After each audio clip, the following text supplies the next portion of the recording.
licence fee.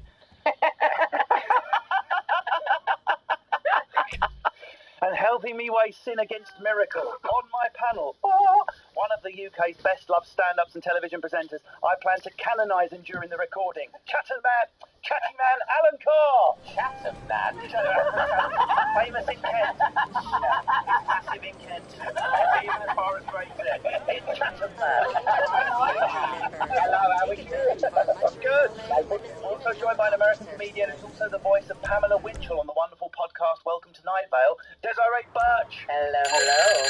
And also Okay. an Irish comedian whose dad, I happen to notice, is a Catholic deacon. Mic drop, Catherine Bohart. Hello. I feel like that's going to be the only interesting thing about me for a long time. Swear to God, that man better not retire. But yes, hello. It's interesting you swore to God as you said that. It is.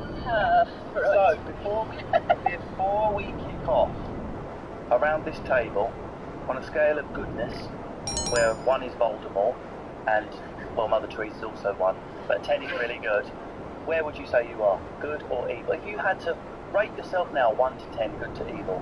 I think I'm really good. I'm a good person. 8? 8, I'd say 8. Don't want to be too high if you're a stand-up, do you? You need to have a Yeah, you have to spiky have a art. few demons. Yeah, I'd say about 8. 8? I think That's in right. any place where you rate yourself by number, I'm a solid 6.8. Like, you know, I'm a, you know, like, I want to say 7 on a good day, but, like, I'm better than average, and that's all I'm going to aim for. I don't feel like that's you across the board. Like, you're really hot, but really awful. So I don't know. I feel like that's good So, enough yeah, fit. but I think it manages. Okay, sure, the average. All right, fine. Yeah, that's okay, like fine. what is that, a D+? Yeah, okay. Yeah.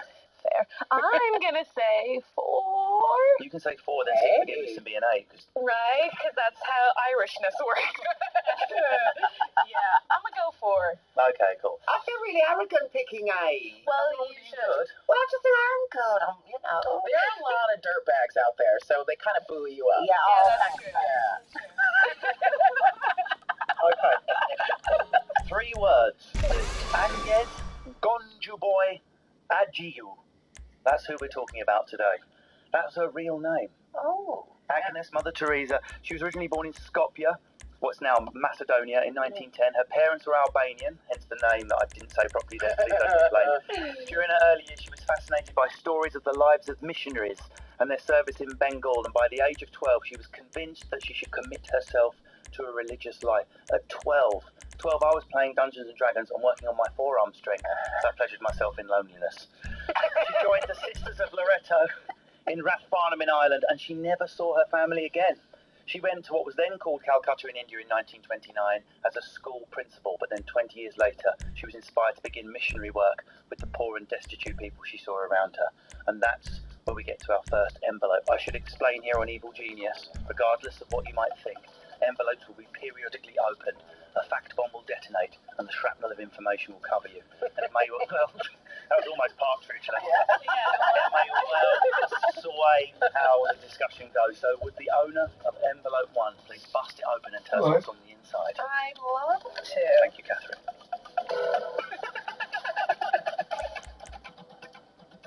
I mean, let's hope something as complicated as her name in here. Yeah, right. Say what's in the It's envelope. going to be a bunch of glitter and stick it everywhere. I would love that. Oh my God, if this was her coming out moment, I'd be thrilled. That would sway my vote. Okay, genius. She devoted her life to helping the poorest of the poor. In 1950, Mother Teresa founded the Missionaries of Charity. In her words, it would care for the hungry, the naked, the homeless, the crippled, the blind, the lepers, all those people who feel unwanted, unloved, uncared for throughout society, people that have become a burden to the society and are shunned by everyone. A 1969 film and book by Malcolm Muggeridge. I'm really glad you came right in there, thank you, called Something Beautiful for God, helped bring her to international attention and acclaim. The Missionaries of Charity grew to be a worldwide organisation with thousands of adherents. Mother Teresa was the face of it, a small woman who wore a simple white cotton sari with a blue border. In 1979, she was awarded the Nobel Peace Prize for work undertaken in the struggle to overcome poverty and distress. All right. She died in 1997, and then in 2016, Mother Teresa was declared a saint by Pope Francis. So, slam That's dunk. amazing, becoming a saint, isn't it? At the point where she went onto the streets of Calcutta, babies were actually thrown in the bin. This isn't like, you know, sometimes a figure of speech, this was actually happening. A woman would give birth and look after it, would throw the baby in the bin, they would go and get the babies out of the bin. take care of it. She's become a byword. She's almost, you could use it instead of the word good or simplicity. She's meta, the technical term. A lot of their work was with dying, and they set up hospices. A beautiful death, Teresa said, for people who live like animals, need to die like angels, loved and wanted. In 1999, she headed Gallup's list of the most widely admired people of the 20th century, outpolling all other volunteered answers by a wide margin. She also had a huge amount of charisma, which, as I well know, is a very potent weapon. I mean, it's never as interesting to weigh up the good when it's so well known, but we must discuss it. Well, it's interesting, the factoid about her deciding at 12 that she was going to devote her life to this, because I kind of feel like she just went for religious rock stardom, you know, because everybody wants that when they're 12, and she's just like, if I just go full tilt in this very good thing, I can do whatever the hell I want, you know, and make it and be a superstar at being like, you know, like really kind of bin babies and stuff like that, you know, which is important, but I feel like there was something else. I mean, at 12... You know, you believe in all of the God stuff if you're taught that kind of thing, but at the same time, you're like, I'm going to be a star, you know, and I think they just fused because she didn't have the sort of, you know, masturbation outlet that you did at 12. Alan, what did you masturbate? No. All the kind of a show is my show. Did you like a wanker? It's my show, and did you masturbate? No.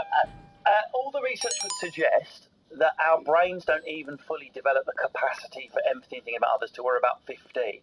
At 12, was your brain in selflessly thinking of how I can do good for others? What do you think of something like that? No, I mean, it's pretty focused, isn't it, at 12 to think you're getting babies out. Did she get babies out of the bin when she was 12? No, that's when she started working on the streets of Calcutta. But at 12, she already had the calling, I want to do good for others. Very, very unusual way for a 12-year-old to think. I mean, even like the old people in the village, you say, oh, can you nip up there and get me some potatoes and some bread? You're like, oh, roll your eyes, wouldn't you, unless there was money in it, you know, and then keep that. And your mum would make you do good, yes, and then at a certain time the mum would say, do you want some chocolate, Alan? Because you know she'd be due on. I'd have to go and get a Twix. So, yeah, I mean, I would only do things if there was money, you know, money in it, or like, what's in it for me?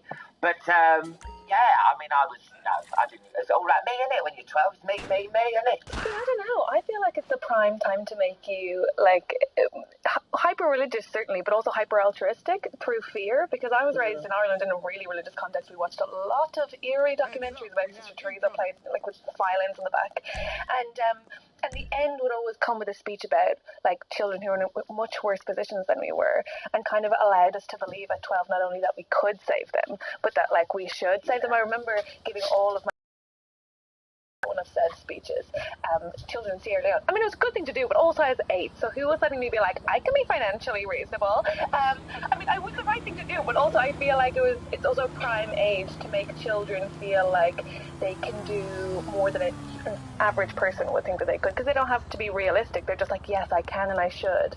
So maybe she was just raised in a really religious context. Well, my mum would bring Ethiopia into it. Oh, I bet people in Ethiopia would like that extra sausage and stuff like that. So my mum, I mean, for some reason, knew everything about Ethiopia. Oh, people in Ethiopia would like to not mince. You know that, like the currency, Ethiopia. I mean, she knew a lot about Ethiopia, considering she grew up in Derby. Yeah, my mom was not that country specific. It was definitely, she went for the continent. It was always children in Africa. But, like, they really led you to believe at 12 also you could change everything. Like, the fact that a sausage could change everything. I'm saying this as I look into the eyes of Alan Carr. A sausage could change anything, Alan. I'm so sorry. Was she a big part of your childhood? Was she a known icon the way she was in the UK? I mean, she was definitely a known icon. There was just all, you know, it would always be, when I was a kid, there was just pictures of Bishop Desmond Tutu and Mother Teresa, just, you know, all of these sort of iconic figures who were basically doing things that no American would ever dream of doing with their time or money, which is like help others. It raises also much shorter than the average American. It raises watch out for those hormones. It raises an interesting and awkward question for us jesters, because the more successful we are, the more exhausted and self-centered we become, and how many of us really, really push ourselves to use any profile we get to do good? Do we do as much as we should? And doesn't that show what a wonderful person she was? And the more profile she got, the more good she did. Well, this is my problem as an atheist, that is, when I do good, I just do good. But when you find some religious people... 8 out of 10 times. They got one... You've got one, religious people, they have sort of got one eye, and I'm just, just picking up this bits and bits of God. They're sort of like, scratching my back, I'll scratch The area manager's watching. Yes, exactly. Yes. And we're saying that they're like also co-opting people into a faith, like based on what they can give them. So a lot of this came with conversion. Yeah. So it was like, we can provide a place for you to die in a safe space and we can offer you food, but also sidebar, if you wouldn't mind just putting your hand on the Bible and committing your life Well, with it's all like Scientology with that personality test. I mean, I'm quite self-centered. Every time I go past one of those Scientologists, check your personality. I'm like, maybe I'll pop in. Am I hot or not? Are they going to be like, your personality was that check? They're going to be like, please drink this Kool-Aid over here. Thank you. Ray, maybe you'll give me a more direct answer. Would you feel a pull between if you're exhausted, you've got this profile, you can do all this good, but the other hand you really need a day off to make sure you're got the energy it needs? Could you be that selfless and take the charity gig on your day off? Are you that person? Because I really struggle with it sometimes. I get asked, someone will phone me and go, they really need you for a benefit at X Theatre. Are you free? I look at my diary. And sometimes my heart sinks because I am free on that day. And I know I should. And is there something wrong with me that I don't have that Mother Teresa trait, that calling? And if I were religious, would I have more of a calling? Can I be a twat?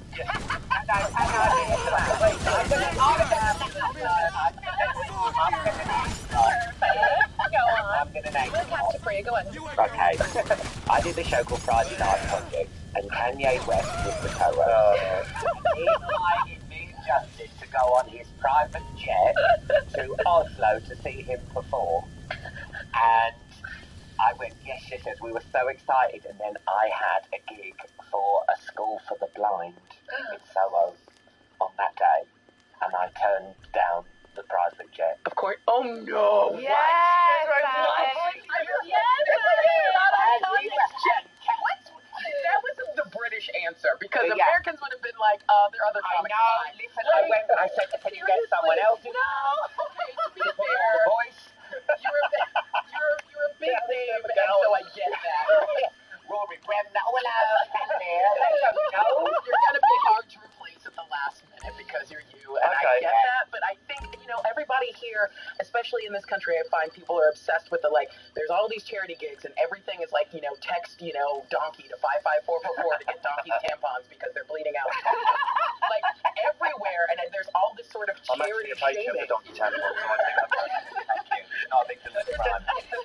Go on Kanye's jet. There are other people. Let's call it Alan's choice. Honestly, Catherine, if you were faced with Alan's choice, Sure, but would you have taken Kanye's jet or would you have done the gig for the blind? the problem is I would have done the gig, but for the wrong reasons. Go on, One, don't like Kanye. Two, you've totally preserved your, I think, brand by not having associated yourself with him now, that you couldn't have known that foresight. What a pain. Three, I love the way you think I've got a brand. Oh, you're welcome. Someone can see your favorite music. Wait. I also think I do charity gigs for the wrong reason, because I do them so that I don't have to text 508-647. Yes, Because I'm like, done the gig. well, actually, I'm just trying new material. I'm being entirely self-indulgent, but I do it to be like, yes, I'm such a good person, and now I don't have to give any money. Give an in-kind donation Yeah. of your time. Exactly, and it makes me, also people see me do that, whereas no one Also, sees my it's always direct a favor debit. for a friend. Yeah, you're welcome. So I don't know that I do it for the right reasons, but if your question is if I would choose between that or like RuPaul, I mean I'd be on RuPaul's jet Very honest, Yeah. because Ray briefly before we Yeah, no, I Would mean, you I take don't a jet? even like Donkey Kanye, tampons. but I have to go You've got with the Donkey Tampon Kanye's gig jet. in. You're the host of the Donkey Tampon. Headlining on, obviously, the choice. Of course, yeah, exactly. And at some point, I pass the microphone to the nearest comic sitting next to me. You get asked to travel on a private jet. Yeah, because I've had explosive diarrhea menstruation and I have to go home now with Kanye's jet. That's what's going to happen. Is the gig called Bleeding Asses, please? Say That's wonderful. Thank you. Thanks, bleeding out. Catherine, our work here is done. Should we move on to envelope number 2, I think? Whoever has that. Okay, that's me. Okay. We've tackled the good, I suspect. Yeah. When they go in different directions.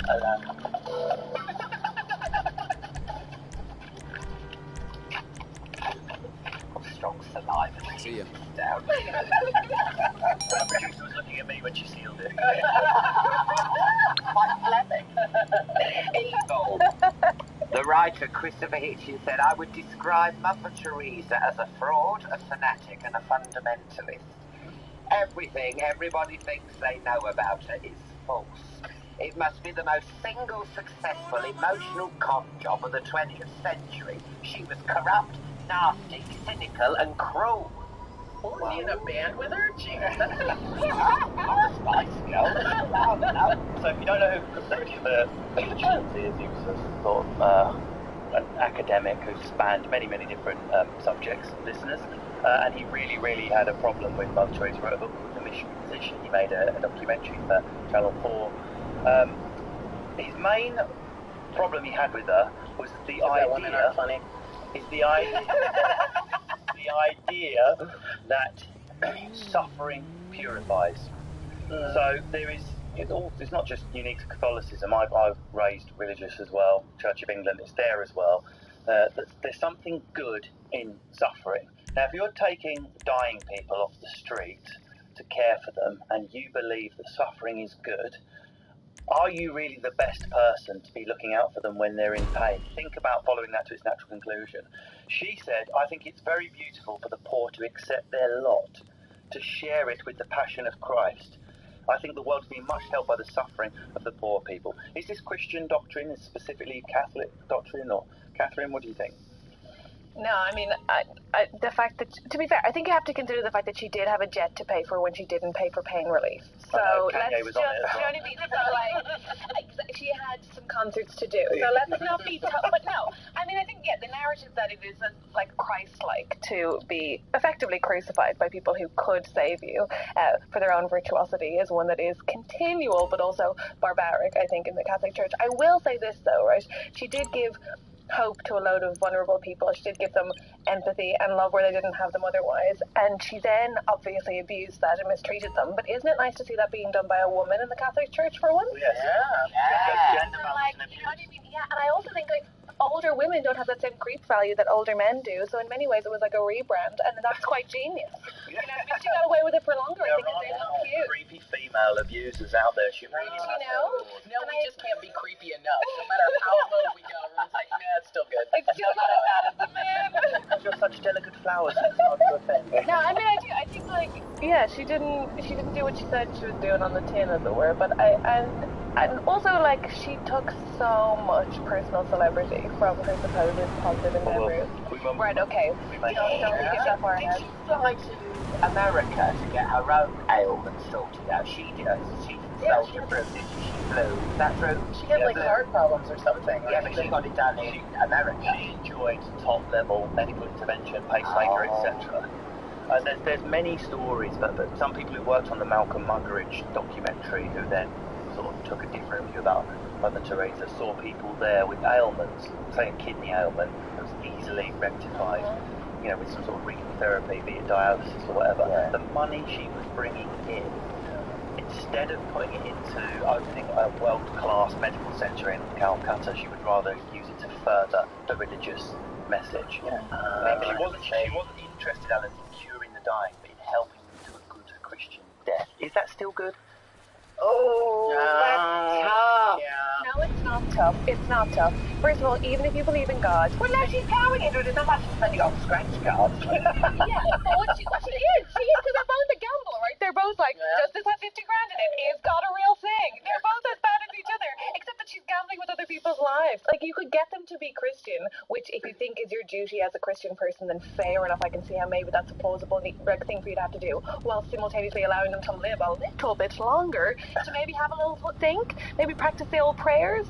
Like, there's no reason for them to die immediately. It's like she's like, we've got them quick before they change their minds. But that's what happens when you form your values when you're 12 and then stick to them. True. Then it's just like, the Bible says this, and we should be like Jesus, and, you know, I mean, she was also anti-abortion, which makes sense for someone who's devoutly... Let's talk about that. We can all take a position on abortion. It's almost boring to debate it on a program. Let's talk about conception, which is a bit more original subject. She was against contraception, for example. Totally against it. She was a pre-murder, like something from a Philip K. Dick on the pub. And all of us can sit around the table without and having like educated, comfortable, sipping our coffee debates about abortion, or if we were working on the streets, fishing unwanted babies out of bins, how can you still come to the conclusion that those babies should have been born? How can you be against contraception? She was really dogmatic about it. In fact, she used her Nobel Prize speech not to talk about the church or good work, but to label all women as murderers and say that we're all murderers if we murder our children, more or less. Oh my gosh. You can't really sell religion if you have something like people feel bad about, and if they don't have unwanted children, then how can you shame them?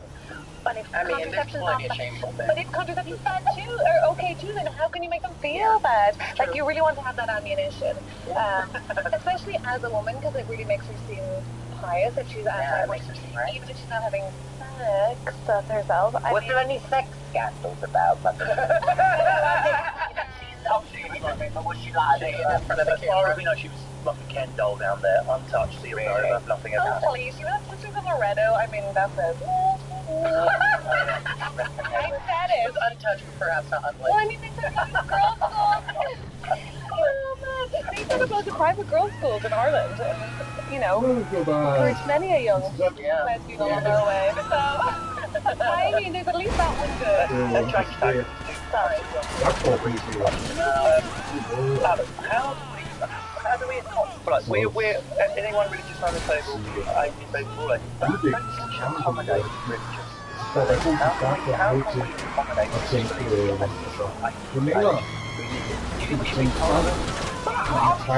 religious. I love to be religious. I love when I die. I go up there, there's my granddad or my cats that have died, my dogs. I love all that. But I just have these blind logical tricks which are just as it won't happen. I don't know why. When I was growing up, I love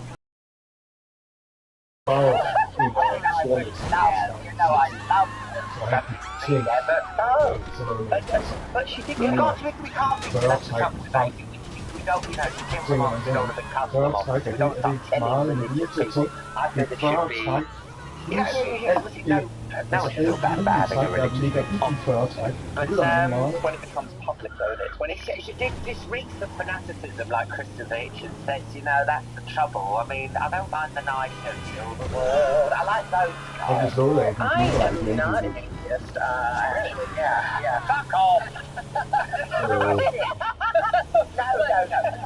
But also at the same time, I've somewhat had to reckon with the fact that there's a lot of contradiction in the book that we're all taught. And I think I was raised born again, so I'm not still necessarily a follower of all of that because I love a Ouija board too, and you know, and a lot of pre and post marital sex and everything. So you're planning on the post already? Yeah, right. You've got a period. Planning your divorce.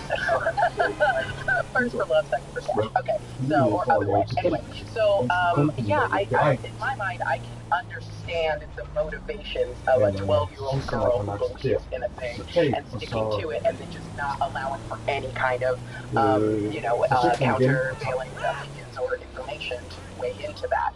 So I get the religious fanatics to it because they just don't let anything else in. Everything else is just satanic, and so they believe a certain thing. So I can see how she believed she was doing the right thing, but lots of people were doing the right thing. And so I don't think that if you're doing the right thing actually outweighs the impact. She did good. No one else was picking those babies out of the bins. What should she have done? Go, well, I'm going to be judged historically as evil, so let's just leave these babies in the bins. It might not have gone as far as we wanted, but she did do good. But I don't think good and not being is extremely bad in the context that she was, or like had to be mutually exclusive. But like, I also think what frustrates me is the conflation between conservatism and even stupidity and religion. Like, I'm not religious, but I also recognise that most people who are religious are not stupid, nor are they necessarily conservative, and yes, yet they're assumed to be. And what frustrates me here is the use of religion as an excuse for extreme abusive behaviour, right? Of being like, well, I did it for God, or I did good, ergo the bad is like deleted. They didn't like wash needles or replace needles when they were treating people who were dying. They actively believed, like you said earlier, poor people's lot was to die in extreme pain whilst completely removing herself from that circumstance. So for me, it's a conflation between religion and cruelty that doesn't have to exist and is actually a poorer reflection and a bigger frustration, I imagine, for most moderate religious people, than the notion that we have to be accepting of them, because they don't all buy this either. Because I thought she'd be homophobic, so I put in last night Google Mother Teresa homophobic, and she wasn't, because someone said homosexual. No, friends of Jesus. Like the original Dorothy. Friends of Dorothy. Well, that's what she called gay people, friends of Jesus. Jesus. I mean, I've been called worse in the street. Well, the friends in inverted commas, because it's a very controversial allegation. Disciples of Jesus. I mean, they did drink those robes very well. Peter, it's one of Jesus' friends as well. Last thing, which I'm not religious, and this doesn't offend me, because to me it doesn't mean anything, but I can see how profoundly offensive it is. When some of these Hindu patients of hers were dying, some of the sisters would say, would you like a fast track to heaven today? And they're like, yes. And they were like, let me wash you then. While they were washing them, were muttering under their breath the baptismal words. Like just secret baptizing them, baptismal rings. Will. Self-baptism. However, in the heart of the sisters, let's try the objective, was a good act. In that they thought it was a good act. They thought they were bringing them to Jesus. But in the Hindu person who in their head, they're sort of being, I'm not using this word lightly, religiously raped. Yes.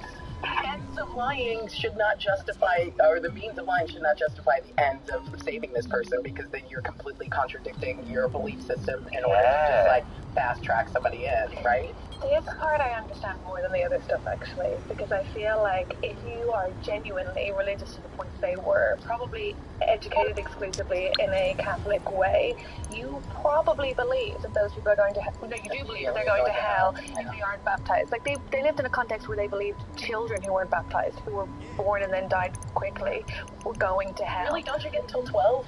No. You don't get till 12? No. Isn't that the age of reason? No, there was even then they downgraded it to limbo, and then they were like, limbo's not a thing. But I mean, I can't get into Catholic but I know, but I feel like I know, real shame for the party vibe. But the thing is, I think I used to go limbo, it was amazing. so fun, always. Best in Rome. But the thing is, I just think I think if you're terrified that someone's genuinely going to hell and you have the capacity to save them, while they remain unknowing, but go to what you believe is your Lord and Heavenly Savior, but then I can understand when we accept that and still get in. Like, that's just a weird loophole, because if that's in the same way. It's sure, spell that's cast on you while baptized. Except that we don't require consent in Catholicism ever, right? So people generally get inducted when they're born, right? So because if they had a chance to think about it, they might say no, and then the numbers would go down. They're like, come on. Just in the interest of time, there's something I still don't think we've tackled head on in this section.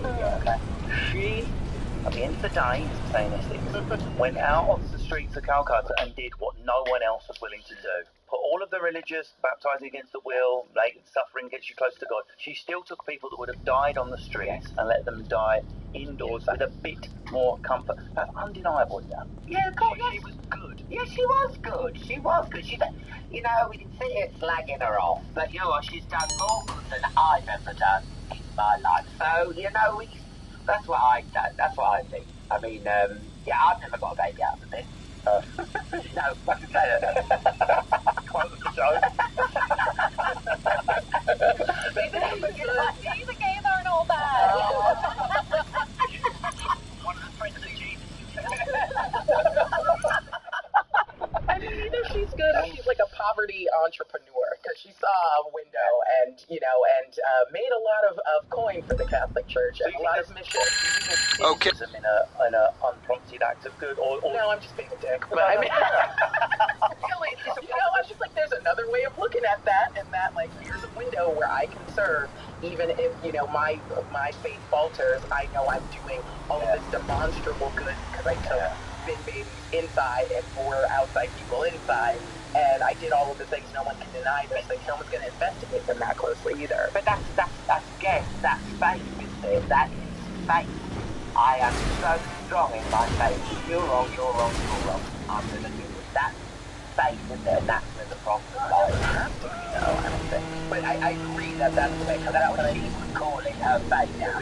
Sure. For me, though, when her self-aggrandizement and when the arguably altruistic kind of merged, right? So after she did this good, what you could say that like helping people was purely for good reasons. When it became a choice between good or self-aggrandizement, she chose self-aggrandizement because at the point at which doing all of that good got her celebrity and got her acclaim and got her the capacity to, first of all, push for the provision of healthcare, maybe provide healthcare, or draw attention to the point that she could actually change these people's lives. She was like, if you guys could look super cute while you stay ill, that'll really help the church. And for me, that's frustrating because then the two collided and she had a fork in the road, at which point it was clear that her piousness and her goodness were not for goodness sake, but rather for self. I think it's not self-aggrandizement, certainly for posterity of the church, that was for her more important than people living. Well, I've tried Agnes. I've done what I can, Mushy, but we should move on to I've never met an Agnes I liked. There, I said it. It's envelope number 3. Let's hope it's something inside that.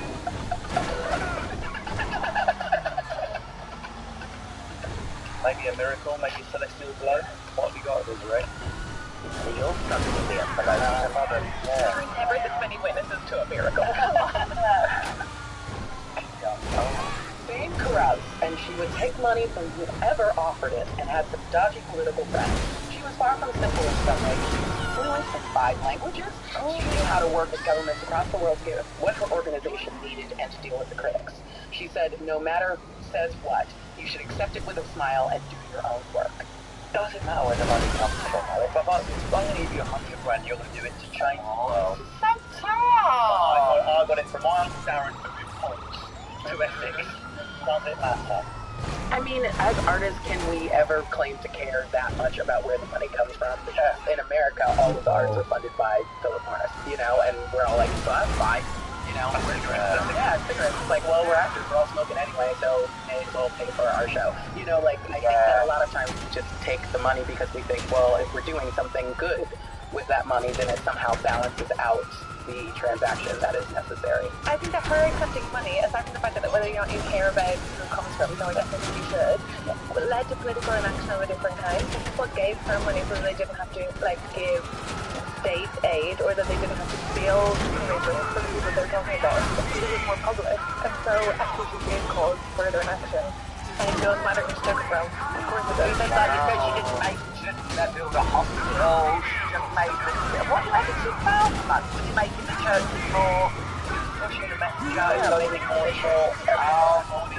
dying, so it's all stolen. Salary can't provide. Big expenses, I wouldn't know that. Later remain alive. Coming on hearing all that, wow. Are you better, Alan, than Mother Teresa? Would you be a more fitting figurehead for world goodness? Definitely an 8 now. I feel like an 8 actually. All that money, she didn't spend any on moisture on it.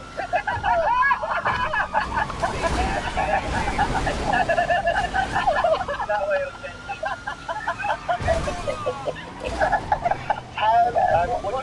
would you be a more fitting figure for world goodness than Mother Teresa? God, probably not. I mean, because nobody looks at the nuance and what goodness is. It's just absolute. So you have to be like poor and ashy, except for secretly not poor, just making people calm down so everyone can define about the being poor. Yeah, so I don't know if I would use that as a bit of it, but calling her evil a genius. I mean, it sounds like calling someone like that a genius. Just for that, because we should all be genius. We should all be getting those babies out of the bin. We should all be getting the babies. But that's not bad calling her a genius, because we should all be genius. Genii. But no one did. This is where we come to the very crux of this dilemma. That was step 1, and you've got her on step 2. She got the babies out of the bin, and then she turned into a bastard after. But she still completed step 1 when no one else did. Would you be a more fitting figurehead for world goodness than Mother Teresa, Catherine?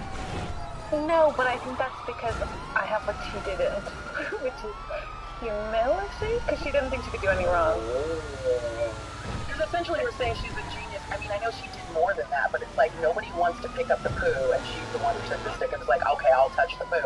And then once you've done it once, it's easier to do it a billion more times, because you've already got poo in your hands. Yeah. So, maybe other people could do that in a far more better way. They probably have, they just didn't get the renown that she claimed for herself. But also maybe don't like create circumstances that lead to femicide by taking babies out of their and then using your position of authority to claim that women have deception. Like you're literally causing the same problem that you're supposed to be solving. I'm sorry. No, let's just create more babies. Create more babies. Really cozy. Thank you for all the old money. On the camera, there, you know, just to make sure. Paper, glass,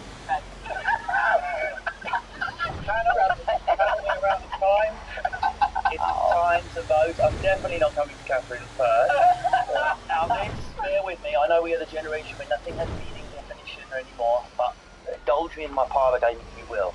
You must vote Mother Teresa, evil or genius. You just say it. You can give a reason as well. Well, like I said before, I think we shouldn't put someone a genius for being good. We should all be a bit more genius. So I'm going to go for evil. Karen voted. I have got to say, I didn't think that I would vote, and I want to vote evil right now, but because she was so good at finding her niche of greatness and rock stardom by oppressing lots of people, she is a kind of genius. Oh, make it the deciding vote. It's weird because I actually am more conflicted than my position would otherwise. Only because one thing I have been doing while we sat here this whole time is feeling guiltier than I felt in a long time. Good old Catholicism. Back to where we started. It is making me go, oh, okay, well at least you've drawn attention to that, which I do not do. Thanks, Russell. Yeah, well, this is the problem with it. She touched the poo, if there's a reason. I mean, I'm not okay with calling babies poo, but okay. Spiders, the thing that nobody else wanted. Babies are spiders. Oh, no, but I'm fine with baby spiders. They are creepy. But no, I think she had an opportunity to make better that which she pointed at as ill, and she didn't. So I'm gonna go evil. That's it, Mother Teresa. Looks like you. Evil! Into the evil box. Horrible bin, evil bin. Put her back in the bin. Into the evil bin. Go back in the bin with a baby. Covered in creepy crawly baby. Join the list. Thank you very much, panel. That was not an easy one. Thank you very much for listening. Thank you very much. Thank you very much to my panel. Thanks to Alan Carr, Desiree Birch, Catherine Bohart. It's been absolutely awesome. Mother Teresa is evil. If you've liked what you heard, tell people about it. If you haven't, please don't slate me. That is an evil act in itself. Why not just throw your phone in the bin? Someone else will find it. If you've enjoyed this podcast, discover more music, radio and podcasts on BBC Sounds, the shiny new app. I've been the one that looks like Nick Grimshaw. Goodbye! Fantastic, guys. Come on, that was good.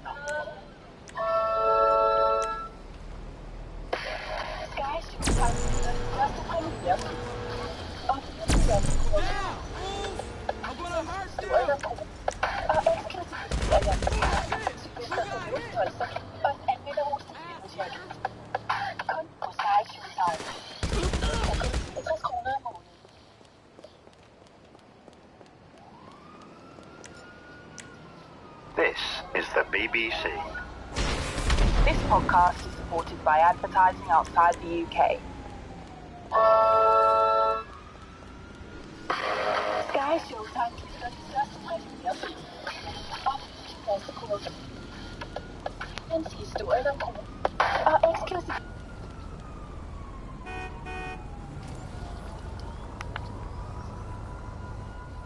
Serier.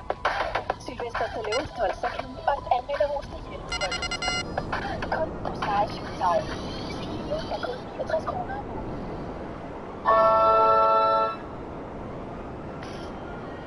BBC Sounds. Music, radio, podcasts. This program contains language that you might find offensive.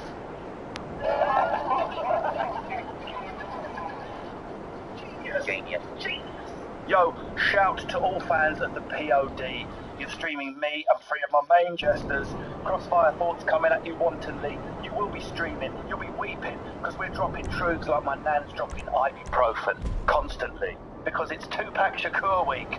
Lyrical genius, rap god, or total King Canute. If you're new to Evil Genius, it's the show where we take cherished heroes from history and cover them in so much shit, they just become a big shit with blinking eyes. Richard Pryor, good comedian, yeah, but a violent, junkie, wife-beating madman. Novelist Evelyn Waugh, sublime prose, sublime bellend too, and a racist. Not as racist as Gandhi though. Yep, Gandhi hated black people. Truth bomb. I'm covered in fact shrapnel. Your problem, fool. Because you're sat there, that's what I think I'd mention you to say. It was written in the style of one of my panels. So, at the end of the show, my panel of three must, in a simplistic and vomitingly reductive way, vote one way or the other, evil or genius. And the panel are a mirth MC coming out of West Sussex, spitting bars on parenthood, travel thoughts on 5 continents, man like Ramesh Ranganathan. Up next, on mic number 2, an operator from a Northants postcode, a prize taker. He's been nominated more times than a 15-to-1 finalist. James is able to beat with the Seacaster in the We on? Okay. It's a boat drop. Products loaded and... Time and time again with more tracks than my cousin Darren's step haircut. Lady like Jade Adams, make some noise! No, don't. Before we kick off, assessing the evil or genius nature of Tupac Shakur, what's the most genius musical thing or performance you've ever done? I'll start with you, easy. Jade Adams. Oh, what's the most genius musical thing I've ever done? Sing opera, never had a lesson, mate. Never had a lesson. Just a working class girl at home listening to her Catherine Jenkins CDs. It's literally like Eminem in 8 Mile, but it's opera and it's Bristol. James? Yeah, same. Exactly the same. I used to be in a band called The Wow Scenario, and I think the most genius, we did a lot of experimental stuff in that band, but the most genius thing I did was I played broken snake charming flute while playing the drums. It didn't sound good, but I did it. It's quite bloody genius to me. Everything to think of. Were you an experimental jazz band? Kind of. Oh, really? Yeah, experimental jazz pop. Ramesh? I was also in a band called First Conviction. You were? Yeah, for a very short time, and we did a metal cover of Mama Said Knock You Out. Oh boy. And it was shite. For some reason, as soon as you change up like that, you think you've done something incredible. We hadn't done something incredible, it just fit, but we thought it was amazing. But we disbanded shortly after. Okay, so this... How old? Yeah. 11. What did you play? It was in between terms. Vocals, mate. Wow. You sing? Were you spitting bars and singing? Spitting bars, they're not even my own bars. The least talent required is doing a cover of a rap song. No, you're wrong, it's a corporate. Oh yeah, that's true. I've heard you sing, actually. Yeah. He did a number from Hamilton at my night, and then wore like a cloak and stuff. Yeah, I went all out on that. I What didn't song go all did out you on do? preparation. It's a King George one, what's it called? You'll Be Back. Yeah. The white one. Yeah. Promise. I know. You didn't even rap it. Can I tell you something? I thought that people go, oh, look, obviously going to Hamilton, I bet he's going to rap, and then I do that one, and they go, holy shit, that's really flipped my wig, but nobody actually gave a shit. No, exactly. I was going to tell you that. Right, we have to crack on. Tupac Shakur, born June the 16th, 1971, into an African-American family in the East Harlem section of Manhattan, New York City. His birth name was Lisanne Parrish Crooks. Not the best birth name. The following year, he was renamed after Tupac Amaru II, an 18th century Peruvian revolutionary who was executed after leading an indigenous uprising against Spanish rule. His mother and her partner were both Black Panthers. Now, how the show works, we have envelopes. Everyone has an envelope, and inside it are some facts and information that will swerve the discussion one way or the other. I'm going to ask envelope number 1 to be broken open. I think you've got that, Ramesh. Tell us what's inside it.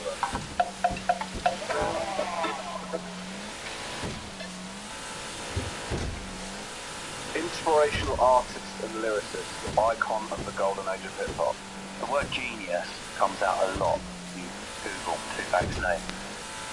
He was a rapper, an actor, a revolutionary, and wanted to use his power to fight for and inspire social change. He had a first-rate mind. He was intellectual to some degree. He believed in education and using your brain to get out of the situation. In my rhymes, it vents that anger because I can fire back at the police and won't go to jail for life. He was for the oppressed, rising up against the oppressor. I heard something brilliant the other day, but it's a really dangerous combination when you get yet highly educated, highly intelligent mind combined with real deprivation doesn't happen very often in history, but when it does... sorry. We're having this conversation on sat right here, Russell. What do you think? Well, I think that it's obviously connected to a lot of people, and his story's perfect. You know, child of Black Panthers, sort of a real rebel. He had all of that about him. I find his music difficult to square, really, because sometimes he would do stuff that's very sort of pro-women, like, you know, and then other times he'd be talking about bitches and stuff like that. It's very contradictory stuff, but I think that's kind of part of what his appeal was. I thought he was an amazing actor. Like, he's great in, I really like G. Poetic Justice, I mean, still dreadful, but he's still good in it. And then he did poetry and stuff like that. I think all of that kind of stuff, polymath thing is very alluring, I think. You know. It's interesting he's supposed to poetry to a certain degree, though. He left it behind almost to give to someone saying, published this after my that death. rose that grew from concrete, I couldn't give it. And it held little or no appeal for me at all. But I did have a look at it. I sometimes feel like people want to reverse engineer how really good stuff. The poetry is fine, but I think people wanted it to be. It's rhyming, isn't it? Pardon? Isn't it just rhyming stuff? You've got a rhyme zone on the internet. Well, I just did it last year. It's really easy. Rhyming. Jade rhymes with so many things. Play. Oh, Rome's coming up in a killer comeback. You just dropped it. No, it doesn't. I don't know if I want to reserve the word genius for, like, classical composers who, you know, mathematically work out incredible opuses and things like that, rather than a guy that can rhyme well and start a beef with some people. Like, that doesn't seem clever, that like, you know, arguing with people and that. But they have more beef than away from farm. I like wacky beef. Different types of genius. Like genius. Rappers, it's different skill, isn't it? It's not like only scientists. Tupac, very insightful, had a lot of views on society, especially in America, and the views on the ghettos and stuff like that. Just like, not just like me, I was about to say me, but actually, I don't really have views on the ghettos, I don't really know what it's like, but I know what it's like. Was it MK you came out of? Kettering. Down the road. But that's the thing, I would never know anything about the ghettos in America if it wasn't people like Tupac putting them so eloquently. And I mean, that is the divide. When people say it's Biggie versus Tupac type thing, well, I'm a sort of a bit of a layman, dipped in and out of hip-hop, I've been into it sometimes, I don't understand it, but I always understood the difference to be that Biggie, Notorious B.I.G., musically, I find better to listen to. I've tragically walked on stage to Notorious B.I.G., I like listening to it. I remember that, I remember Sid do that, and it was that. But if you listen to what he's singing about, it's like, do you remember when I was little, do you remember we didn't have much to eat, and I had that red hat, do you remember? We used to sit around smoking and think, oh, we can remember that's the whole song. Whereas Tupac's talking about social change and making black men should educate themselves. Isn't that the genius, James? It showed that social consciousness and built that into the song. It had more of the power to change and just to... It inspires so many other people. In that Kendrick Lamar album, Tip of the Butterfly, which is, I think, the most recent, like, proper classic album.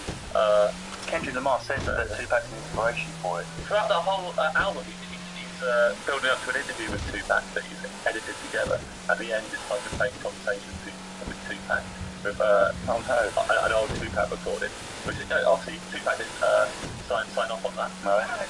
What do you think, Jay? That tension between? I mean, you see it in our own business. You can think of an example. Someone who's like musically, everyone wants to get down to it. Everyone's dancing versus someone who's got the social conscience and the truth at the heart of it. Does it matter? Does it matter if I'm laughing at stand-up about a teapot or stand-up about Theresa May? Does it matter? Well, I say no. I think if you can make an audience laugh and, you know, if you can make an audience enjoy themselves, then I think your job's done. I think that's pretty much our job in a nutshell. Are they both geniuses? I just think that word isn't a word that I would describe really anyone that I am currently aware of. Really? Because that's his name. This is also a genius. Yeah. Why is he a genius? Well, that's what he calls Jesus. Oh. Yeah, the genius. What a handy name at secondary school. and forearm Freddy was the other one. Come on, Thomas. He's someone that could coin verse. He was a good freestyler. We're still talking about him 20 years later. All of his albums have gone diamond. That puts him in a very small list on the globe. And it's stuff about social change, even more relevant today. That qualifies as genius. Well, look, I've got mixed feelings about it. Hip-hop, I would argue, is not given enough credibility as an art form by the mainstream, I think. I think it's sort of seen as, by many people, it's still like people shouting over stolen music. It's kind of like the sort of summary of it in a lot of people's heads. And so I think that it makes it more difficult for somebody like Tupac to be considered a genius because of that. But I agree with the points you make. He did argue for social change. I think that part of what contributes to his genius is that he's a contradiction. I do think that adds, because, you know, if you talk about him being politicised, he certainly wasn't the only person that was talking about social change. You know, like, with political hip-hop, there's a whole era of hip-hop that was, like, about social change. And, you know, there's Ice Cube Death Certificate. That album is one of the greatest snapshots of the black struggle in America in the 90s that I can think of. But Ice Cube isn't considered, he's not even considered in the same bracket as Tupac. Not dead, mate. Partly because of his music, but also partly because he made Are We There Yet? So that's a contradiction. It is dying though, isn't it? I mean, if Mozart had been longer, maybe we wouldn't spend fine decline at knackered music to the level we do. If Schubert hadn't failed his syphilis early doors, maybe Declan Maiden wouldn't go there. The drama makes the artist's work even better. All of the drama that surrounded that guy's life is great PR. You can't deny the fact that some people we know have become a much more sort of widely known figure, having had a load of drama around their existence, having that they're in. What am I talking about?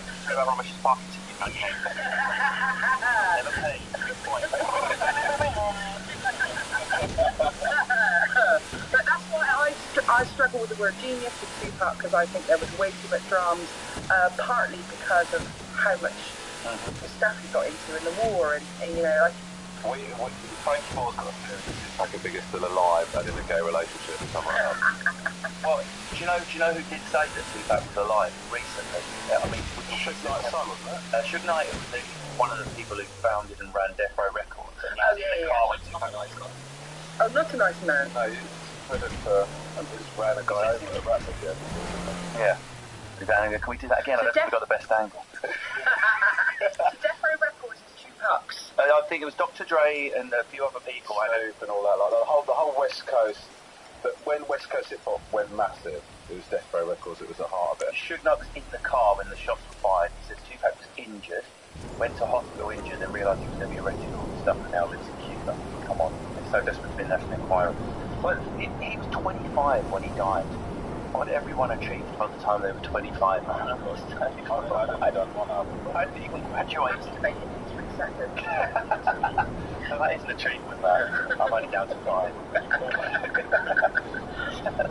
Has hip-hop had any impact on your life, James, at all? I'm a huge fan of hip-hop. I like it a lot. I wrote it off for a long time. I didn't write it off. I really liked it as a kid, but I liked like quite mainstream stuff.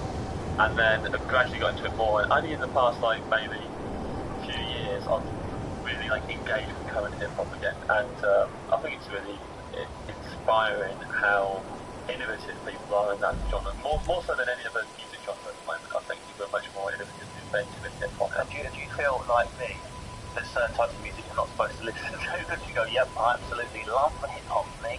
Yeah. No, you don't. Yeah. I think people probably wouldn't believe me. Sure. I had the same thing. There's all things I'm not supposed to do. I'm not cool enough, but I walk like I've got osteoporosis in the morning. Yeah, I think you've got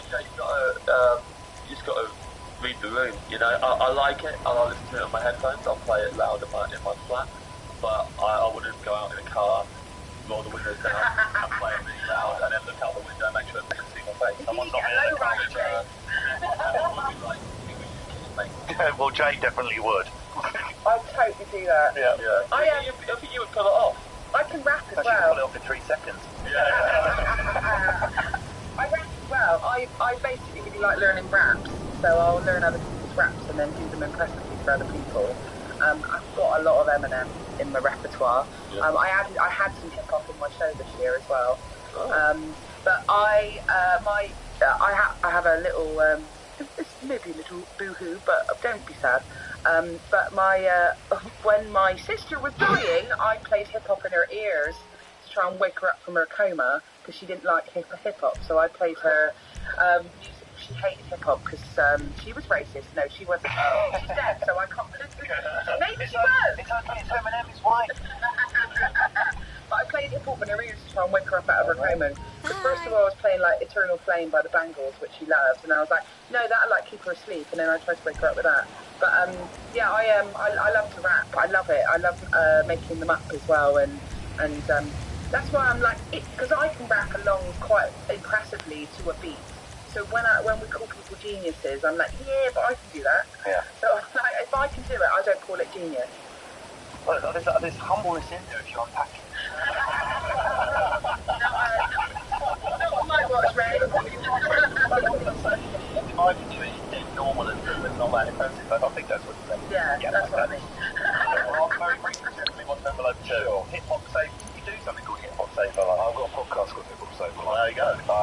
No, I love it. Did it save your life, or was it just a figure of speech? Were you walking out across the car and someone went, stop, man, them? Yeah. No, I sort of discovered it when I was a kid, and at that time it was Public Enemy that first got me to hip hop, and that it was the identity politics of it all that I really sort of drawn to, and also the production on it was insane. It sounded like nothing I'd ever heard. Let's crack over to envelope 2. Let's change the mood, Jake.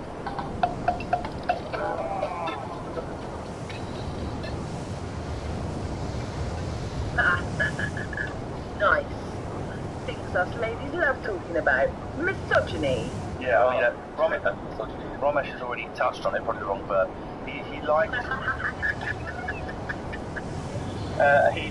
women, but hated bitches. I mean, this was his personal blow. Bitches be trying to get the language a lot more offensive than I'm saying, but if you like bitches, they have to take a little bit of blah, blah, blah. Particularly, he didn't have much time for white bitches who wanted to ruin you in a particularly special way. White women are ruining the world. He also, like the dangerous combination with poverty and knowledge, he had a dangerous combination of misogyny and idolising his mother. I mean, that is a short list. People like Ted Bundy in it. Like a gangster really person. Yes, yeah. And everyone's trying to think of the pun, there's nothing coming. No, it's gone. Oedipus, yes.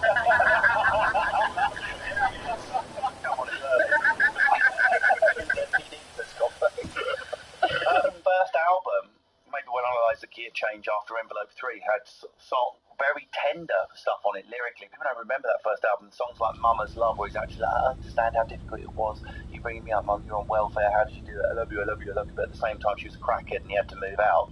That's a bit of a dangerous combo. He was strange in that I like my rappers like I like my comedians quite ugly. Like I do find it easy to laugh at someone that's funny looking. And so Tupac had a bit of a curse in that he was really, really good looking. He had too much female attention, too young, mixed up with that sexual energy and sexual anger. There's some people who say he was progressive compared to his at the time. He did, of course, champion black women and highlight specific struggles of his world that held them down. How can we reconcile the derogatory language, the extreme masculinity, the misogyny that flowed through other parts of his catalogue? The prison sentence as well, that he went to prison for. I was holding it back, let's drop it. Yeah, now we have to be quite careful here. We're in a triggering era. I don't want to upset anyone, but what happened was he was already seeing a girl and something horrible happened when a few of his friends were over. And the end result was, in November 1993, Shakur and others were charged with sexually assaulting a woman in his hotel room. He denied the charges, but he did go. He went away, but he didn't go down for... It was first-degree sexual abuse, and what was mentioned was forcibly touching her buttocks, which, given she went crying to the police after 3 men assaulted her in a hotel room, we must assume it was something rather more than that. He was sentenced to prison in February 1995. He cried and he was sentenced. He said sorry to her as well. Like, so when he was going down, he said sorry. Can I ask a question? I've always been fascinated by this. How can someone be so passionate cantankerous about people that have got nothing, people that are oppressed, people that are not in power. Look how they've been abused. And then the misogynistic at the same time. I had the very same reaction when I first listened to like NWA, and like you listen to that, and then I remember hearing them like the misogyny and thinking, oh God, like I thought that they'd be against this kind of, do you know what I mean? Because exactly for what you said, I remember that was my initial reaction. It's a difficult one. Like hip hop is. It's very guilty of this. When NWA came out Straight Outta Compton, it's one of the most revolutionary records that come out of that. You know, it was a game changer, but for negative as well as positive, because at the time that album came out, hip hop was very politicized, very conscious, and then Straight Outta Compton came out, and it was a rebellious record, and it was great for that. But it changed hip hop down. It put hip hop on a negative path in terms of record labels started to become interested in that type of the misogyny, the gangster talk and stuff like that. And people talk about how people blame hip-hop for that, but people are still making conscious hip-hop. But record label owners are the gatekeepers of what people are hearing. And after the legacy of NWA's album is all of the major record labels started going, this is what people want to hear, and that's what started getting pushed out. I'm not absolving people of talking about what they talk about, and I'm not absolving Tupac for talking about what he talks about. But sometimes, like, you know, I know I've mentioned Ice Cube before, but I remember like Ice Cube became increasingly politicised through his musical career. And one of the things that he said was he found it very difficult for him to just purely talk about the politics he wanted to talk about because nobody would listen to it. And so the way he described it was he would give people a little bit of misogyny. Hello, Pegasus Lifestyle Management. How can I help you? Thank you, madam. Your spectacular aircraft is now ready for you at our nearest airfield. Tupac did those sensitive songs and stuff like that. He only became big when he started doing the misogyny stuff. Do you know what I mean? Like, so, you know, like he blew up when he sort of went super gangster on it. Do you know what I mean? Is there something in that? Should we hold people to account just because their lyrics are hateful and people like to listen to hateful lyrics, but they're not necessarily inciting hatred of women? Do you know what I mean? Can you say something vile and it's funny or it's musical and it'd be okay? I'd say they're still inciting it. Like I find it really uncomfortable listening to any kind of like any hip hop that is misogynistic. Even if it is done as a joke, it's still like you can't deny that there are people listening to it who are definitely not becoming better as a result of listening to those lyrics. So they listen to that stuff and go, okay, cool, that was just a joke. I'm going to I'll be better myself, but not be sexist. So like, I think they definitely it doesn't normalising negative words towards women. But what about the fact he went down for at least the sexual assault, which is all we can say definitely. Yeah. Well, that, you know, sure that's a slam dunk. He's talking about it, saying bitches and treating women in a certain way. Slam dunk, right? Yeah, I mean, I can't. You know, is that something that happened? Because obviously we can always talk about it more trivially because it happened a while ago. That's irrelevant. Like if that happens now, for a rapper that I really, you know, there's comics that I really love who stuff goes come out about. I most don't watch their comedy. You know, so like, no, don't watch Louis C.K. I just don't have any interest in watching him, especially because he's not talking about it. You know, if he was doing new stand-up and actually addressing what had happened, and if Aziz Ansari was addressing what happened with him, then I'd be watching them, and like, especially with Aziz, I'd be interested to hear what his view on that whole story is, but the fact they're not even referencing it or not engaging with it, especially after doing, or with them, maybe comedy that was like, you know, quite literal and left-leaning, and Aziz Ansari especially presenting himself as I'm a feminist, and then to not then reference, but it's not then reference what's happened. I guess with his rappers, they've never at any point tried to. I don't know, maybe with Tupac, you know, he can do some of those lyrics that were more. But do we concede this evil because it was in the lyrics and in the action? Ramesh, man's evil, slam dunk, right? I think there's a strong argument for it. I mean, like, it feels like we don't seem to have any hard and fast rules about whether we condemn artists or not. You know what I mean? It's like some people, for some reason, and it seems completely arbitrary what those reasons are, we just sort of give them a pass, and other people just get absolutely smashed, you know, like condemned instantly and forever. Would you go as far as James or not watching artists of any? Yeah, I would.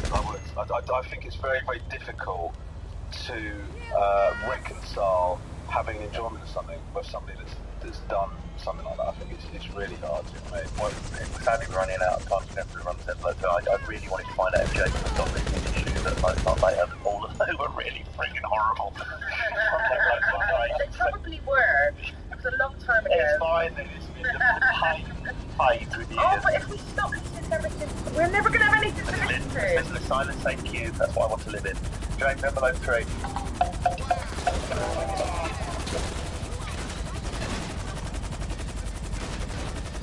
Violence. The man had a temper, a bad one. He called himself a thug. For nice boys like us, for a maths teacher from Crawley, for example. You don't know my background. Sorry. For a maths teacher from, we don't know precisely where he's Crawley. You know, like, I'm not being sexist leaving you out of this, Jade. I'm talking about men. There's a certain type of man, of which I am one. I think James and Robbie know as well. Will we get like a vicarious masculinity that we would never dare have?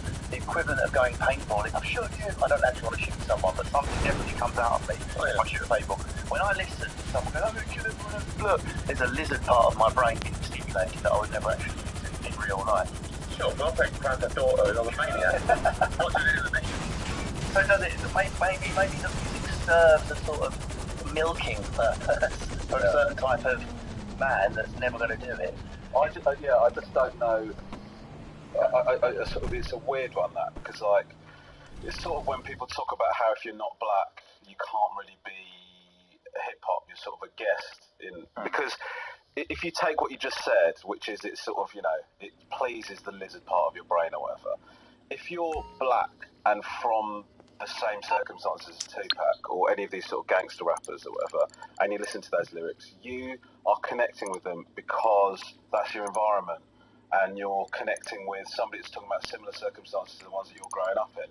Whereas if you're us, there is something voyeuristic, I think, about it, and it makes it slightly less acceptable, I think. Do you know what I mean? To listen to that. I'm not saying you shouldn't, but I think it feels less pure to be from our backgrounds and go, this is sick, man, like it's like talking about shooting them up.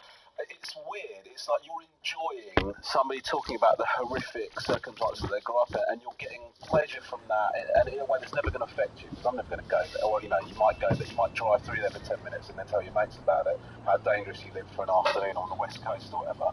But, like, you're never going to really... So, it's a weird... I don't feel completely comfortable with it, even though I do listen to it, don't get me wrong. So I think we have to hold up whether the weight of his lyrical musical genius outweighs the halo violence around the movement. Probably yes, probably no.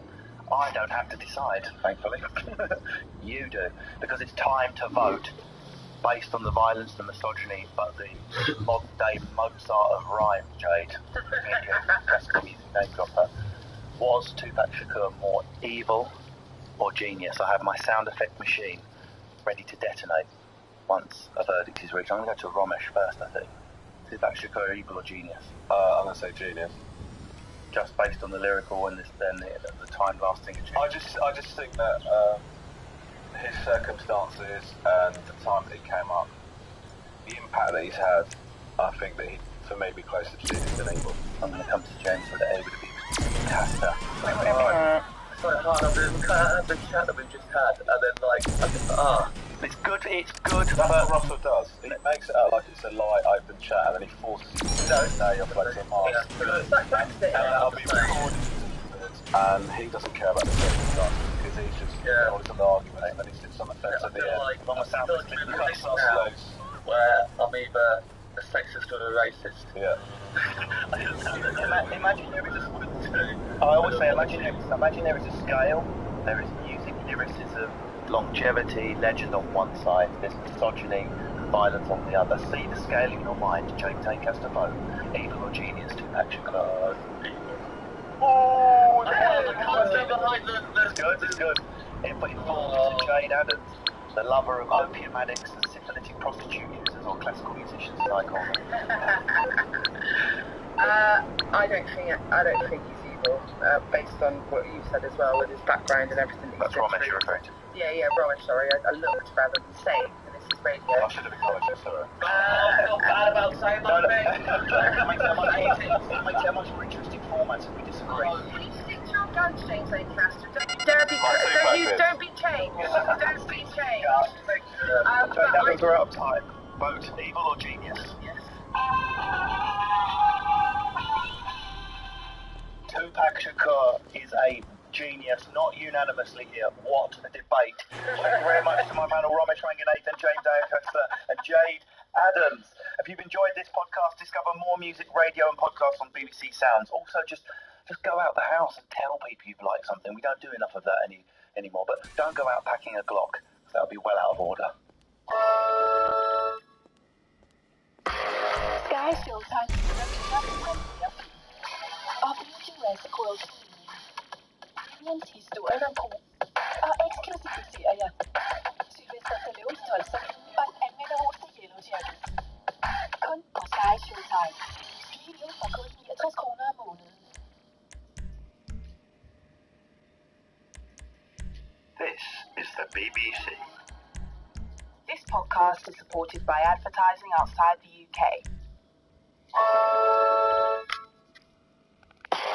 Sky Showtime giver dig de største.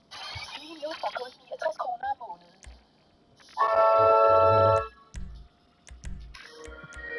BBC Sounds. Music, radio, podcast. This program contains language that you might find offensive.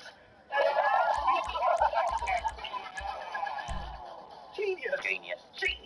Welcome to Evil Genius, the controversial BBC podcast where we take your heroes and cover them in so much dirt that dung beetles start nesting in their eye sockets. In our first series, my social media lit up with hurt feelings when we took too close a look at people's favourite pupils.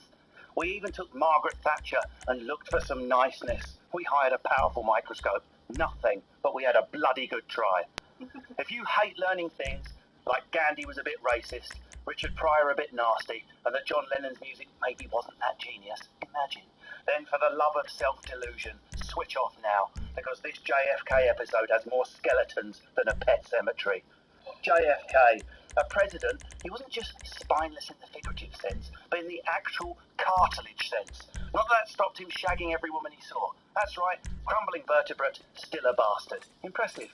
And just to warn listeners who love saying, I think it's relative, and enjoy a lack of concrete answers because nothing's concrete, we're looking for concrete today. Solid answers to the solid question. Was American President JFK evil or genius? I hate my life. I hate my props. Okay, and so to my panel, democratically selected. It wasn't. It's a fascist regime with a realistic picture. I have stand-up comedian and poker player Ken Cheng. Hello. How's it going?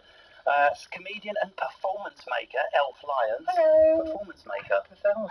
I'm a performance maker. I wonder what you were doing over there. And also science historian in the job, Sadie Harrison. Yes, it is a job. I am broke, but it's a job. So today's subject is JFK. Do not panic, I have done the research for you, but just to refresh your mind, listeners and panel, John F. Kennedy. He was born into an incredibly wealthy and powerful family in Massachusetts in 1917. He was the second of 9 children. Someone was taking their folic acid.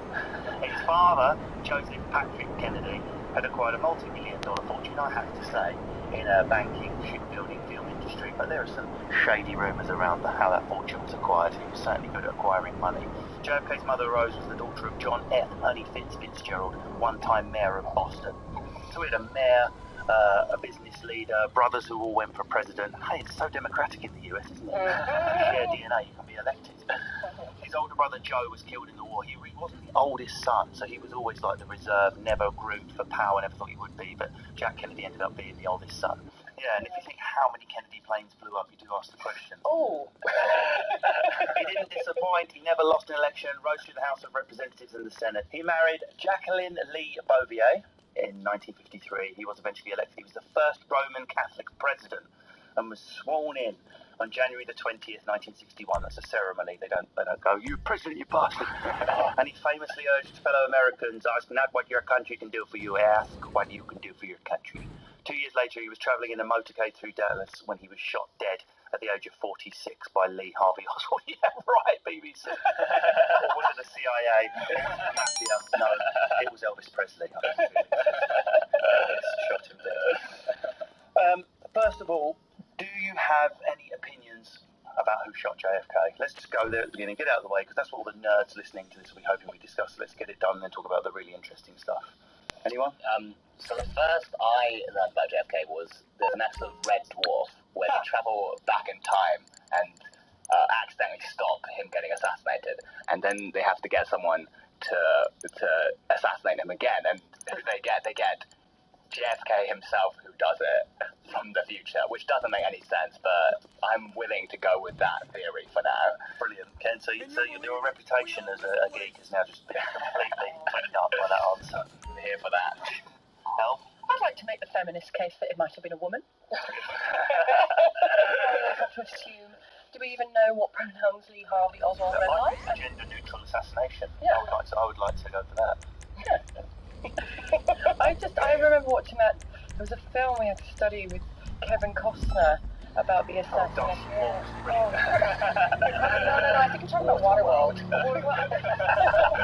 Bodyguard, is that it? The Bodyguard, yeah. So Whitney, because that one Whitney becomes president. Yeah. We must this together. That's the film with the magic bullet scene, isn't it? Where he's doing the investigation and he proves that it had to be a magic bullet, which goes through. Because there's some kind of like fly bullet thing where there's an extra one potentially or something like that. So you're the historian. If you had to, pardon the rather tasteless pun, throw a dart in the board on who shot Kennedy. If I had to snipe someone in a car from far away. Well, if you had today, for the sake of your historical reputation and the truth will come out in 100 years, what would you guess where you went down? Okay, so as a historian, I have absolutely no faith that anybody could possibly organize an assassination like that.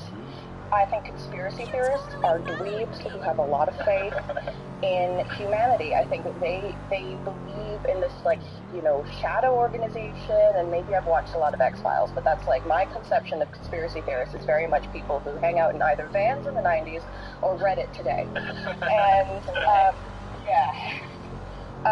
And it's just it's very boring, I think. It's like believing in, anything. No moon landing. Well, has anyone at this table, apart from me, stood on the actual grassy knoll and the X on the spot where the How's our guy? Did he... The actual part of the street where the bullet hit in the road, there's an X on it. So for our honeymoon, my wife and I famous assassination drove across. We drove across the US, to Florida to San Diego, and Dallas was one city hit. We hadn't planned the JFK tour. I was like, of course, it's where JFK. So I stood on the grassy knoll and watched the film of the bullet hitting President Kennedy. Now, you cannot fire someone from the back of the head and their head goes backwards. The bullet hits and the guy's head goes backwards. That much we know because it's on the film. The library which I stood in and the window which I stood in, the exact window, is from behind. Now I'm not a conspiracy theorist. I always Occam's razor it as well. Occam's all the way, mate, tons. But it's pretty hard to believe that a bullet could send someone's head backwards. Right, but how many people have you shot in the back of the head to test this out? From Essex. Yeah. It's the wrong person. Yeah, but I'm from America. How many ask me how many Range Rovers I've torched in every forest? Yeah. Some of my memories of clay pigeon shooting, but we were staying at a B&B there, and there are two sets of autopsy photos of JFK. One where in the B&B. No, that are on the internet. On the internet. This does sound real cool. There's JFK Museum. There's the shot as though he was shot from the front of the exit wound, and then there's other photos which are supposed to be the real ones, but a gaping exit wound at the back of the man's head could not have been done from the library. So the next morning at the B&B, me and Lindsay are talking about they've done nice American food around the table, like having diabetes pie for breakfast and all that. And we just started talking about, and still to this day, everyone around the table was like, you still don't talk about it in Dallas. Anyway, we never know the answers to that. What do we know? So on Evil Genius, what we do is this. We start normally with someone there everyone thinks is a genius, come on, Jan, X, Y, Z. But I make you open envelopes along the way that reveal stuff that might just skew what you think, might change your vote. So whoever has envelope number 1, would you please open it and reveal the fact bomb? Stand clear of the information trap. Paved the way. This is all right. Yeah, so this will be a massive genius one. Thank God. Yeah. Thank God you went down that one. We were all kind of looking at it. Well, you say that. We know what he did just before he to get this civil rights bill through and started to address it. But things had to go so far in Alabama. He did 2 years of ignoring it because he thought he could get away with ignoring it. Not because he didn't think the time was right, not because he thought it was politically difficult, because he was able to stick his head in the sand and go, oh God, don't make it go away, that's going to affect my chances of getting re-elected. It was only arguably when his hand was forced. I'm just throwing that into the mix. There's no denying he was still the one that pressed the genius button. So deep in America, because your skin is dark, you cannot eat lunch in a restaurant open to the public. If he cannot send his children to the best public school available, if he cannot vote for public officials who represent him, if, in short, he cannot enjoy the full and free life which all of us want, then who amongst us can be content to have the colour of his skin changed and stand in his place? Who amongst us would then be content with the counsels of patience and delay? As I've said, he did drag his heels for 2 years into his presidency, and we can weigh up the reasons. But in the end, he did go for it hell for leather. Some say conspiracy theorists are right. Maybe that was the reason he was assassinated, because yesterday was driving through a southern state at the top of going, hey, free everyone. My target bright enough. Kennedy's successor, Lyndon B. Johnson, actually passed the Civil Rights Act, and almost some say is a memorial to JFK, or was it guilty because he just shot his buddy through the head? We don't know. Well, I would definitely say not that civil rights finally went through because of JFK's efforts. I would say it finally went through because he died. Because I think that America does not move progressively unless it has this big emotional reason behind it. Like hatred. Yes, like hatred. And so the fact that JFK died and that you could memorialize JFK by actually pulling America into the 20th century and treating people like they're all equal, finally, well, legally speaking. It only went through, it was only voted through in memory of JFK. I get your point. So that argues against genius, because I would say it was more of a genius to die. Yeah, no, it was definitely more of a passive memoriam thing than his. Well, it's interesting to judge someone based on their intentions or their actions. So the reality go there, sister, go there with your thoughts. So, I mean, it did go through, and also it's what he symbolises, because he's an incredibly romanticised image of what it means to be a president, like charming, family man, religious, like he wrote a book when he was really young, war hero. And I think for anyone to keep the propaganda of having faith in the presidential system and the power of that, because the fact that someone could just have the ability to shoot that powerful person through the head, I mean, you ground them in historical importance. Caroline Cooper, which I think she writes at Al Jazeera, said JFK was more of a pragmatist than a visionary, i.e. he had to start putting it through. Our science historian on the panel has just said, it only went through because he was dead. So we're basically throwing his genius in the bin here. Was he a genius? Was he a civil rights genius? Yes or no? So in the discussion, you can change your mind in a bit. I'm going to say yes, but on top of the fact I agree with pragmatism, I was reading something he said to someone who was complaining about the rise of communism, and he replied simply going, what do you want me to do about it today? Which I think is a very practical way of looking at life. Turned out the answer was invade Vietnam, but more Ken, I think it's still credit to him for doing it at all, whatever his intentions, because first of all, American politics, nothing gets changed really. It's a horrible system where nothing gets changed. So to say he dragged his heels for 2 years, I don't know if that's a reasonable amount of time to get stuff through, like the bureaucracy and stuff. And also, after they got through the civil rights stuff, after Lyndon B. Johnson, it basically destroyed the Democratic Party. So I think they knew at the time there was a chance that this wasn't necessarily a pragmatist thing, because it would lose them votes, and I think they knew that at the time. Right. Well, I think we can ceremoniously move on to envelope 2, Sadie. All right. We have here the word, which is a Britney Spears hit song, Womanizer. Most people listening to the podcast were already singing Toxic for you. Yeah, exactly. Anyway, so, I mean, listen, right, lads, we know it's talking, lads will be lads, but this is a different level of womanising. This would make Russell Brand looked like a Benedictine monk. They were probably quite... Let me Yeah, they were, yeah. Let me give you some... I suspect this debate might catch fire, but let me give you some facts. When JFK was younger, he was already boasting about his sexual conquests. He's very attractive to the ladies at college. I mean, I know you could be looking, it must be my personality. And all my money. And, all that. Yeah. Sexy he was compulsively unfaithful to his wife. She knew as well. She was like, oh my God, how can I tolerate this? And the wife's the president. Yeah. I mean, the list is unreal, as well as any 19-year-old intern or assistant who came through was normally boned within minutes of being hired. Well, I mean, he was Catholic, so as long as it wasn't sodomy, it's fine. Absolutely. And so we've got Mary Pinochet-Meyer, Judith Exner, Mimi Alford, Jill Cowan, Priscilla Weir. There was Marilyn Monroe. One of my favourites was him and Marlene Dietrich, who I think at the time must have been nearing 60. She was about to go on and do a performance. JFK's like, so, we've only got 40 minutes. Marlene there should realise what he meant. And it's like, you do realise I'm much older than almost an old woman. They then fell into like a lusty embrace, which didn't last very long. All I'm saying is, he did the Usain Bolt signal at the end of the session. Through it so quickly. She then fell asleep in her arms for a little 10-minute post-coital nap. She woke him up and was like, I'm going on stage, you need to get out. Hello, you're through to Pegasus Lifestyle Management. How can I help? Well. She went, absolutely not, to which he replied, the lying bastard, and then walked out. Great. The aircraft is waiting for you at our nearest airfield. We trust you'll be happy, madam. Why would you ask afterwards? Yeah, that would be the make or break deal. Key information. Well, but he's into some kinky stuff. Yeah.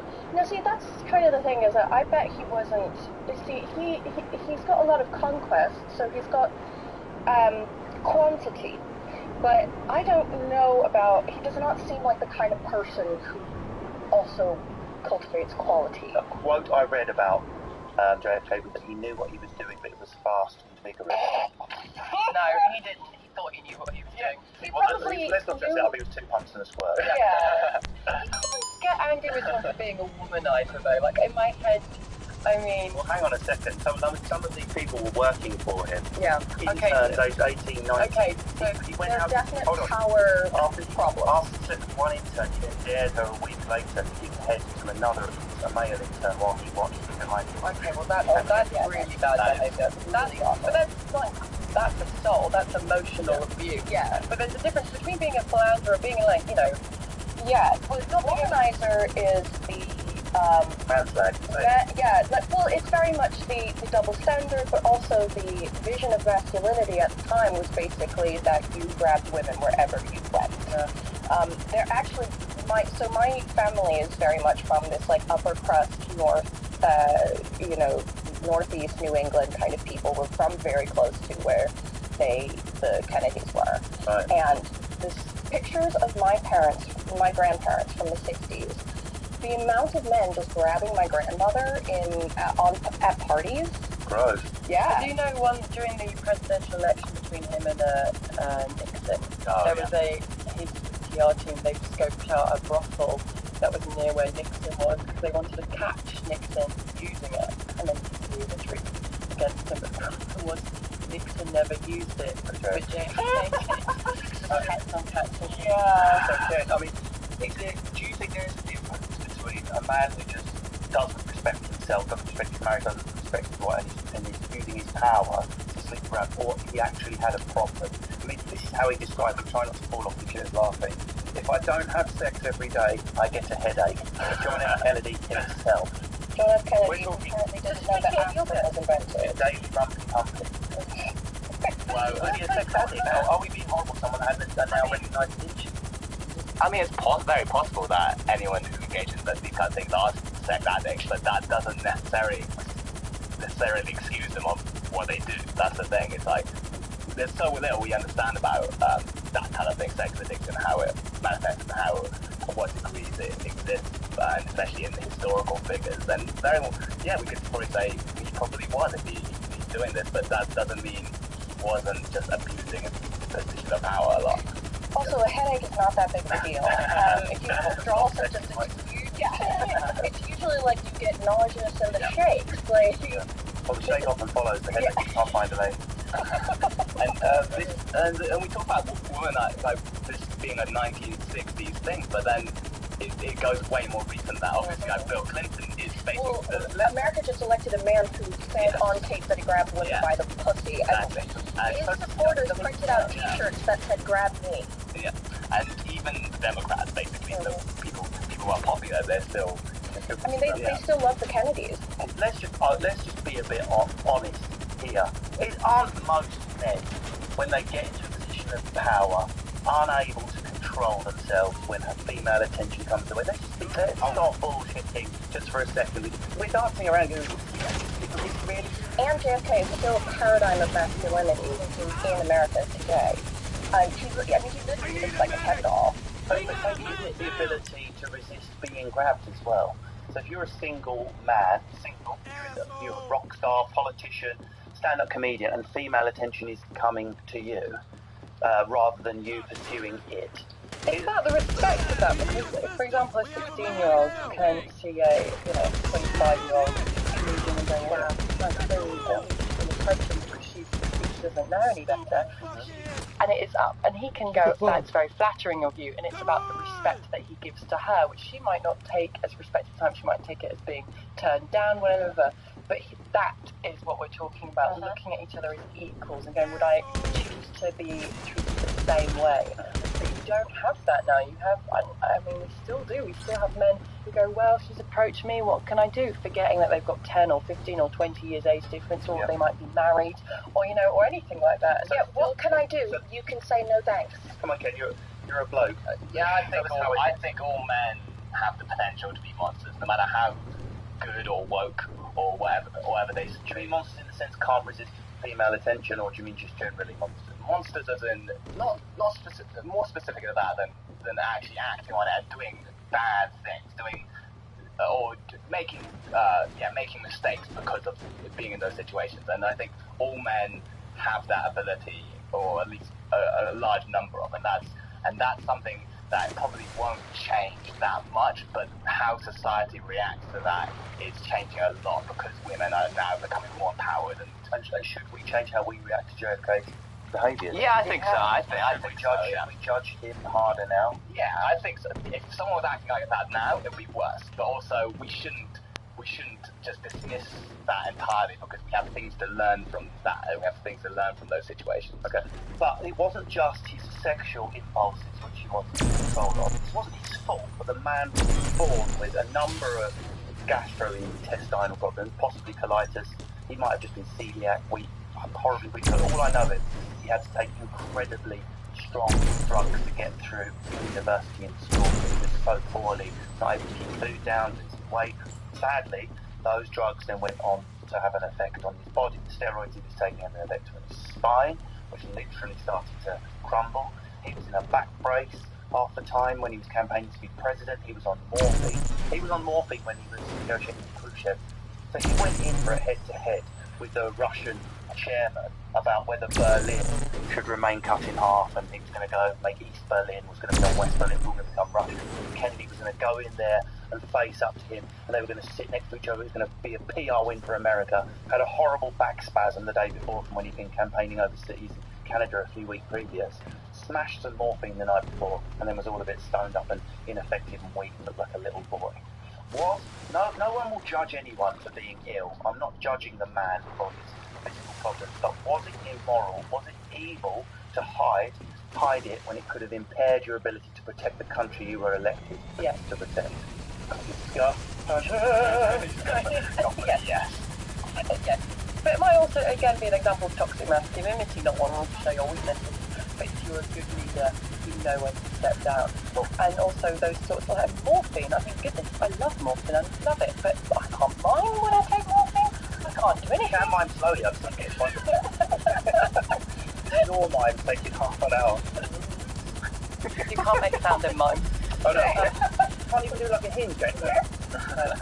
What about your foot? That's like a squeak that enhances the mime on the floor. Then you get castrated from the mime community. Castrated is the exact word I did want to use. Yeah, I know, well, I'm not surprised it came to your mind during the discussion. Did you say you looked surprised when I was there? I thought you would have been doing it, nodding, like I told you to go to the one. No, well, as with many things taught in American history school classes, I had no idea. Really did. So Yeah. just go online after this, or if you're listening, Google JFK campaigning. The man is brown like my mum in the 80s from the Menorcan holiday. He had not been in the sun. The steroids he was on, steroid drugs and various drugs he was on were so strong, they gave him the tanned appearance, the dark green stuff. The man was 42, 43 when he was campaigning. He looked 10 years older. He was sticking in underneath it. But here's the thing, he's going one stair at a time, like a nana, step down, one step down. So he's going up all these tenement blocks to knock on doors, do one step. Would that be the reason he might have fallen backwards when he was shot in the head because he wasn't Is that kid that you said? Yeah. You've just ruined a lot of teenage conspiracy. This guy was mastering some serious physical ailments. Is he just grubbily holding on to power and trying to get himself up? It strikes me as a person who's been lagging it for a long way of his career. I mean, we have to ask, would he have got away with being on morphine and all this stuff if he wasn't... Where he didn't, could he even get away with the style? Exactly. Oh, yeah. If he wasn't this handsome kind of like, square cut kind of guy. I mean, and I'm very convinced of people who get away with stuff because of how they look and how they speak. And I think that moment of it, definitely, that was just like, it was just his vibe that got him far in a lot of situations. Which is not what you want the presidency, is it? What's he good at? Excellent bad. A great chap. Yeah, absolutely bad. So envelope 3. Yep.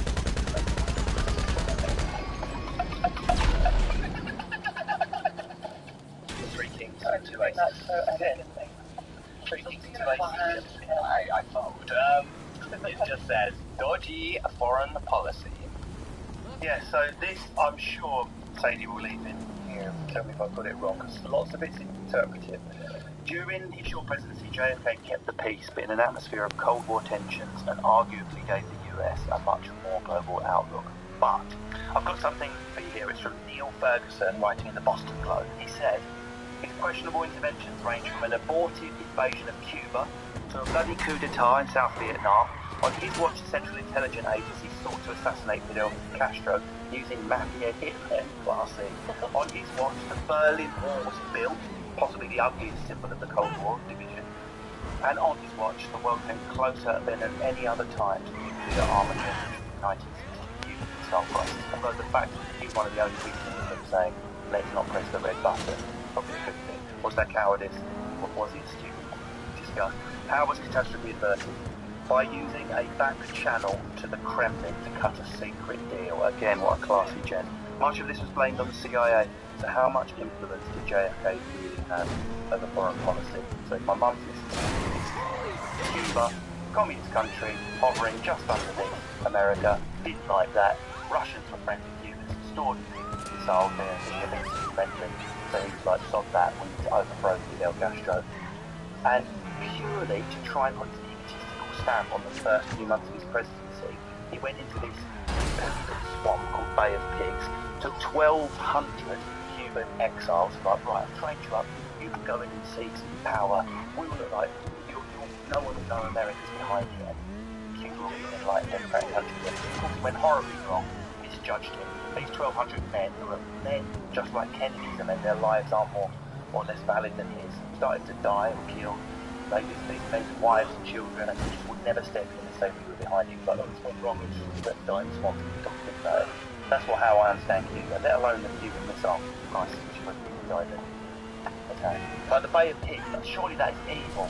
That is ball through the net evil. Yeah. I go, yes. I don't think that's very controversial to say He mucked that up. Yeah. It is interesting how consistently and how often politicians do stuff like that. You just and screw it up quite badly and never really I'm stop. trying to think of a contemporary parallel here. I just can't come up with anything. I wonder when that's ever worked out. I've got about 5 parallels in my head. I don't even know which one to do. Yeah, it's like, when has that ever worked out? But it's the not even acknowledging you. They trained these guys. I can't remember where they were, somewhere like Guatemala or Nicaragua. They trained them, sent them in, and then when they started to die, it was like, la la la la la, look at me, I've got my haircut, you married in my birth. It wasn't happening. Okay, so the Bay of Pigs was separate from the Cuban Missile Crisis? Okay. So it doesn't seem Sorry, to everybody listening, I'm not stupid. I'm just a historian of the way, way, way past. So what happened was, that was the first thing he tried to do. And then down the line, shortly before Eddie shooted at us, that's what they call it. Is that their new model? They got some pictures, aerial photos of Cuba, and they realised that Crookshanks, as I call him, the Russian chairman, Khrushchev, they were positioning nuclear warheads in Portugal, Cuba, and starting to get one in Florida, we'll have one in New York, and everyone was like, this is it. Now's the time we go.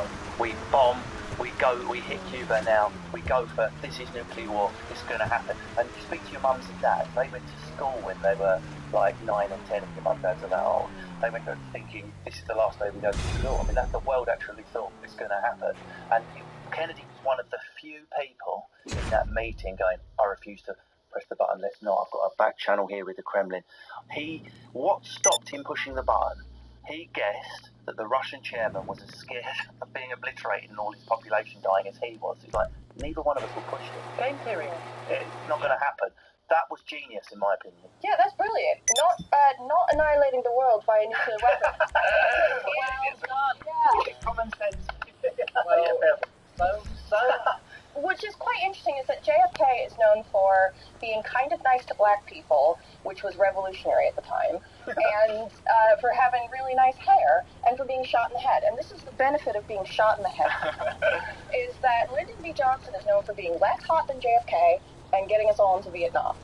It has come to that point where I'm going to ask you to vote. Ken, I've logged that one with I'm going to ask you to vote first. Ooh, okay. With no flip-flopping, no snowflakey complexity. Was he evil or genius? I'll go evil. I've got one vote from Ken for evil for JFK. And what swung you for evil on that? And did you come to this today expecting evil? I think so. I think our discussion has been more towards the evil side. Like, we haven't mentioned some of the all of the good stuff, but we've definitely touched on the main bad stuff. So that's definitely how. So we did have the White House redecorated. And that was Jackie. I know. But Mary was crazy. It's very much the Dark Knight quote is appropriate here. You either die a hero or you live long enough to see yourself become a villain. I think if he hadn't died when he did, we would have seen a much different memory of him. Why couldn't it have been Bertrand Russell that said that? Evil or genius? JFK, the man who set in motion the wheels that freed up African Americans, the hero of our time, an angel. Evil or genius? I'm going to say, I've reflected, and I'm going to say that he was a genius because a true villain would have pressed the nuclear button. Yeah, don't forget that. It was a big genius thing there. From what I've read and watched, he really was the one saying, no, hold. We might not even be having this discussion here today. This would just be a pile of nuclear dust with a Brexit pamphlet on top of it. Sadie, go on then. You have the casting vote. The historian, it seems appropriate, gets to decide whether JFK was an evil or genius. Okay, well, it's my experience from basically studying how people have existed throughout time that everyone's a bit evil. For me, it's how much effort did you put into not being evil?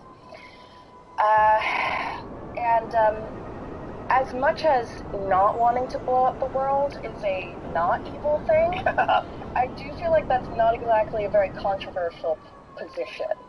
I also feel like bandwagoning on to civil rights is sort of marginalizing the effort that actually affected, black men and women put into with the beginning of that ball that he just kind of co-opted and got fame.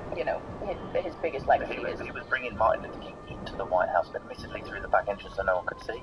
But the godmother was actually what happened. That's great, but Martin Luther King, who was also a controversial person, he actually, he did a lot more than inviting somebody to a house. Yeah. Okay, and as a closing argument, anybody who wants to be president of the United States, I'm so sorry, Obama, is a little bit evil. So I'm going to say evil. Well, that's it. JFK has been voted evil on Evil Genius. In he goes into the evil boxes. Reputation desecrated forever. Thank you very much, panellists. Thank you for coming along and helping me weigh up whether JFK was evil or genius. Thank you very much to Elf, Ken, and Sadie. Thank you for downloading my shizzle. See you again next time. Enjoyed this podcast? Discover more music, radio, and podcasts on BBC Sounds. Sky Showtime giver dig de største premierefilm. Og flere Jurassic World-filmer. Aliens, historien om Pro. Og eksklusive serier. Sylvester Stallones tolser og en anmelder hos The Yellow Jacket. Kun på Sky Showtime. Stream nu for kun 69 kroner om måneden. This is the BBC. This podcast is supported by advertising outside the UK. Sky Showtime giver dig de største premierefilm. Og kroner om måneden.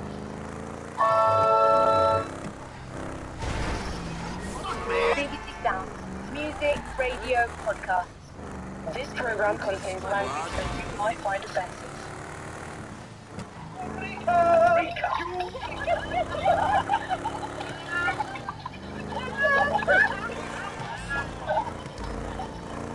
This episode was recorded live in front of a rowdy tent full of people at Latitude Fest. Genius. Ladies and gentlemen, welcome to Evil Genius!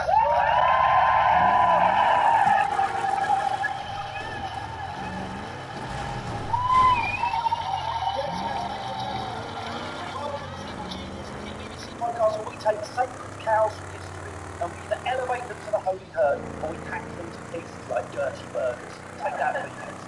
In Series 1, my social media was bombarded with outrage and slated some of people's favourite heroes. Or worse, in one episode, we cried Margaret Thatcher's social genius. Praised her latitude. Some of the 14-year-olds statues we didn't play. Einstein hated what? Did I mention made a bomb that probably one day eradicate mankind? And one last thing, Richard Pryor was a bit of a knob. And post-modern people, switch off now, smash up your radio with a punch hammer, because there is one delicate nuance today. Today's panel will have to decide one of two reductive options. Well, I'm not ruling out extraterrestrial. Festival, they're going to have to call whether punk icon Sid Vicious was evil. What do you need exactly? Okay, so you're in serious trouble, and you need my help. Okay. My panel of anarchists are Shappy Corsandi, comedian and teleregular. Starts and wife forced to flee Iran, gained asylum in the UK. Her father was so punkishly rebellious that Saturns, he attacked the regime and can't go back to Iran. It's a shame that the stand-up circuit in Tehran is totally banging, and they really love when those comedians speaking their mind. Also joined by the awesome Warner Maguire. Please tell me your name right. It's like a landing strip. You did it in a very punk way? Right. Oh, yeah. Well, I'm Russell in everyone's mind. She's an awesome comedian. She's been on before, that's why she's back. Very insightful on Thatcher, who you voted evil, and Gandhi, who you voted genius. That'll be popular with the crowd. And I'm also delighted to welcome you trying to get Jenny Brister for ages. Jenny Brister, ladies and gentlemen. Playing stand-up comedian. Is she really outrageous? Yes. Just left her missing me up a 10 on her own. Take that. So, today's subject, Sid Vicious of the Sex Pistols. Now, just to warn you if you are listening, I'm going to try and go as delicately as I can around this guy, but this is not going to be a nice, cuddly podcast. This is proper death, drugs, and rock and roll. So if you're listening, turn up. And I'll just tell you a bit about Sid Vicious. In 1957, born as Simon Conrich, aka John Beverly, the only child of Anne, a registered heroin addict who threw him out at 16 but kept him supplied with drugs throughout his life. In 1976, he got into punk, big on the scene because he knew it. In February 1977, he joined the most important punk band, Sex Pistols, as bass player, making God Save the Queen, Silver Jubilee, Pretty Bacon, Anarchy, UK, and in 1917 arrested for the death of his girlfriend Nancy Spungen, who died of a heroin overdose months later. That's our subject today. Can I just it's bad the first 3 weeks, but after that, it's cool. This man that we're discussing today was 21 when he died. That means poetry more on those guys. And so the way it works on Evil Genius is people will open a provocative fact that will start part of the discussion, and we'll bounce off of that as we try to assess whether Sid Vicious was evil or genius. Who has envelope number 1? Bronya, if you'd like to open that and read what it is. He is the face of punk. Yes. Arguably, although the punk ethos was there, although the Sex Pistols were already formed before Glenn Matlock, the bass player, left, it wasn't until Sid Vicious joined, the icon of what is history of movements, if not icons, lit the touch paper of punk. The spiky hair, the cheekbones, the spindly thin black legs, the snarl. I'm sorry, I'm reading my biography, sorry. Sorry, that's from my Wikipedia. No, Sid Vicious was very nihilistic about his own achievements. He thought, I was in it just because I was the handsome one in the Sex Pistols. He was conscious of looking like a pop star, and that consciousness in a way is the exact opposite of being cool, but the legend lives on. He lived fast, he died young, and let's be honest, it does matter what rock stars look like on what punk rock have exploded without. When we think of punk and its influence, it's mainly the look, the image, the attitude, and it's really especially Johnny Punk. He's only Irish, doesn't he? Oh, he had Johnny Punk. But it's mainly him that we remember, and a lot of sort of punk is all about image, and you could say maybe he created that image, and it's that image that is more influential than the actual music. Did you ever go through a punkish phase, a kind of F the world, kick the wall down, screw you, screw authority? There was a whole summer that I called my punk phase. Yes. And what happened was I listened to one Ramones album, and I was like, oh my god, guys, I love punk. I'm actually into punk now. I'm really into punk. And then I saw a video of like a punk concert. I don't think they're called concerts. Was it a recital with the Sex Pistols?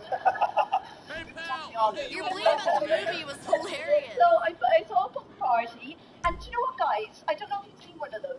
They all spit at each other. I was like, oh, no thanks. They could do without the spitting. I saw what you were like when you couldn't find anti-bac. What do you think about that? Chappie, were you ever a bit of a... I mean, you did... I was being a bit provocative in your intro, but if you think about it, you're old man. Yeah, anyone goes against the grain, nothing is authority. My dad's very punk. That was extreme, though. He went against the regime. That's about as much as you can get. I know. But you know what, when I started stand-up, it felt punk. It felt like a very punk thing to do. That we did this thing that you probably didn't have a prayer of making a living out of, and then that's changed because I feel that even my generation of stand-up, we'd get wrecked before we did gigs. I did a gig at Latitude once that to this day I can't recall, but I've got a gig tonight, and I was in bed last night by 11 o'clock because I had a show at 4 o'clock the next afternoon. So that's changed as well. Our industry, to me, when I started at 22, was, this is it, we're doing this crazy underground thing, and now the younger ones are coming up, and they have like a 4-5-year plan, and they're hitting perfect champions on stage, and then we all have to really bad because we're competing for the same jobs. It's so dull. Right. We'll unpack that in a minute. I'm going to find out how punk yourself or how Jen.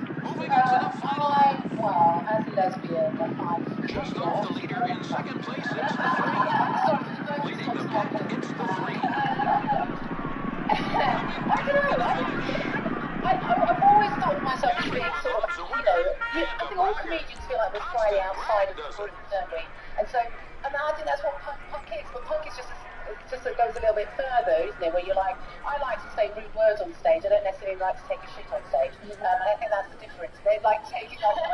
I've just seen a child. Thank you very much for standing there. But this is a hard. The child stood up. It's the swear word came out of Jen. And that's how to receive it in the place. You did that. Well done. I think the thing with Sex Pistols is that they went further than punk, didn't they? So they became even. Punk still had a tune. You could hold. Here you go. Some of them can actually sing and even play instruments. But I mean, Sid Vicious couldn't even play the bass. But he couldn't play. He couldn't sing. He had absolutely no musical ability whatsoever.